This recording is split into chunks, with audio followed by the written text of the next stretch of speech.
Fɛ Madi karamɔgɔ Sidibe. Bi an bɛna don an ka kɛnɛya bulon kɔnɔ. Nka bi an ɲɛsira fɛn min ma bi o ye nin de ye. Forowɛri ka avocado. Avocado ye safunɛ de ye Forowɛri bolo. Safunɛ min bɛ farikolo bana fɛn o fɛn bɛ farikolo kɔ kan.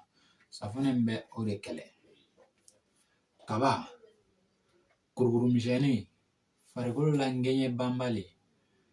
Safunɛ in bɛ o de kɛlɛ ka bɔ farikolo kɔ kan. N'i bɛ to k'i ko n'a ye, nɔgɔ fɛn o fɛn bɛ yen k'a bɛ farikolo de la, a b'a bɛɛ ɲini k'a bɛɛ lajigin ka bɔ yen. O dama tɛ, n'i tora k'i ko n'a ye fɛnɛ, tulu dɔ de bɛ kɛ farikolo la. O de bɛ farikolo kisi. N'i y'i ko ni ji jara, a tɛ to k'i sama sama . Donc ale b'o tulu in de barika don o tulu de ma. O bɛ kɛ sababu ye hali ni i ɲɛda yanfan, n'i bɛ to k'i ɲɛda ko n'a ye, i ɲɛda bɛ to k'i sama samali min kɛ, a b'o bali. O fɛnɛ t'a dama ye. Dɔw fɛnɛ bɛ yen nɔ u ɲɛda la kurukurunin bɛ to ka bɔ ɲɛda la, ani san fala, ani kaba, o fɛnɛ bɛ to ka bɔ ɲɛda la. I bɛ to k'i ɲɛda ko n'a ye, a b'o kɛlɛ. Donc n'i y'i ɲɛda ko n'a ye kaba min b'an bolo nin ye tulu de ye. Forowɛri ka tulu de ye aloe Forowɛri gel. N'i y'i ɲɛda ko ni safunɛ ye, i bɛ laban ka nin susa a la. N'i ye nin susa a la, bana fɛn o fɛn bɛ yen k'a bɛ farikolo kɔ kan, nin b'a dɛmɛ, a b'o bɛɛ kɛlɛ ka bɔ yen nɔ. N'o m'i diya, nin fɛnɛ b'an bolo. Nin ye an ka pati bɛrɛti de ye . Pati bɛrɛti fɛnɛ bɛ ɲɛdala kurunin kɛlɛ, a bɛ kaba kɛlɛ. I bɛ to ka a mɔ i ɲɛda la. N'a ye dɔ kɛ, n'i ye dɔɔnin kɛ, i b'a ko ka bɔ yen. Donc a bɛ bana kirikara ninnu kite ka bɔ ɲɛda la. N'o bɔra yen, nin fɛnɛ b'an bolo Activator. Activator a y'a yɛrɛ sɔrɔ yan fana.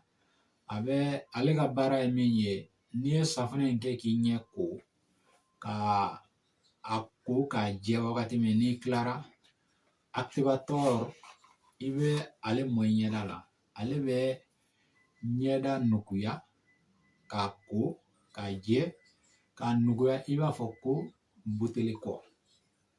I bɛ to k'a mɔ i ɲɛda la, i ɲɛda bɛ kisi, n'a jara a bɛ to k'a sama samali min kɛ, a bɛ kisi o ma. En même temps i ɲɛ bɛ ŋɛɲɛni min fɛnɛ kɛ, a bɛ kisi o ma. O fɛnɛ t'a bannen ye, ni ɲɛdimi b'i la fana, i b'a to ni i ɲɛ rɔ. N'i y'a to ni ɲɛ rɔ, a bɛ ɲɛdimi kɛlɛ. O t'a bannen ye, bugu, ni bugu b'i ɲɛ la, Activator i bɛ to k'a to ni ɲɛ rɔ, a b'o bugu kite ka bɔ yen. Ni falaka de fɛnɛ sigilen b'i ɲɛ kan, i bɛ to k'a to ni ɲɛ kan, a b'o fɛnɛ kɛlɛ. Activator a bɛ fɛn caman kɛlɛ, mais an bɛ kuma min kan bi, o ye ɲɛ de ye. Ni ɲɛ fɛnɛ bɔra yen fɛnɛ, tulojalandimi fɛnɛ, n'i bɛ to k'a to ni tulo rɔ, a b'o fɛnɛ kɛlɛ . O ye Activator ye. Ni Activator bɔra yen, nin fɛnɛ b'an bolo. Nin ye MSM. Nin ye produit nafamaba de ye Forowɛri bolo. Forowɛri ka produit nafamaba de ye nin ye. Donc ni dimi b'i farikolo la, dimi ma kɛ i farikolo fan o fan, n'i y'a nin mɔ a la, a b'a kɛlɛ. O t'a bannen ye, a bɛ farikolo sanfɛla dimi kɛlɛ. Kolo kɔnɔ, dimi min bɛ kolo kan, kolo sigidaw, fan o fan, n'i y'a mɔ a la, ni dimi de bɛ kolo kɔnɔ, a bɛ kolo sigida de la, pasa o, a b'a bɛɛ kɛlɛ. A filɛ nin ye, a y'a hakili to a la. MSM gel, Forowɛri ka produit nafamaba